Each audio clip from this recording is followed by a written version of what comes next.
အခုဆိုရင်ဒီမှာခုနကတော့ဆေးနဲ့ထားတယ်နော်အခုဆိုရင်ဒါဒုတိယဆင့်တော့ဖွင့်ပြီးပါပြီတတိယဆင့်ကျန်တတိယဆင့်မရောက်ခင်မှာအခုတို့ဂျားရဲ့ထဲမှာဒါဆက်ပြီးမဝင်တဲ့နေရာတွေဂျားတွေအဲ့ဒါကြတော့ဒီလိုကြီးရှို့တဲ့ပိတ်စာကြီးတယ်အဲ့ဒါနဲ့ဂျားတွေကိုပို့ရတယ်နော်ပို့နေတဲ့ဒါအကြမ်းမင်းလေးပြပေးမယ်နော်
ခုနကတော့ဒီမှာ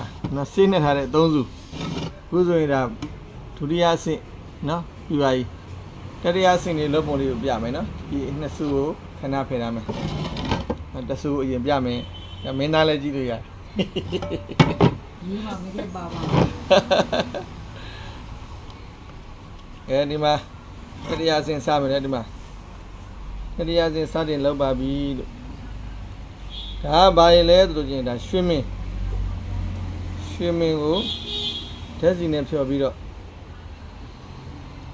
တချို့ကတော့ line တွေပဲတုပ်တယ်။ဟောကျွန်တော်ကတော့တစုလုံးကိုတုပ်တာ။ဘာဖြစ်လို့လဲဆိုတော့ရွှေရောင်တွေတူဝအောင်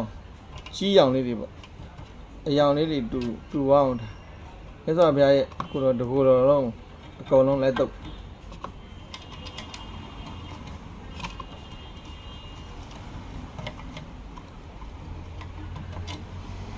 ရသော်ဗျာတကူတော်လုံးလည်းတော့မယ်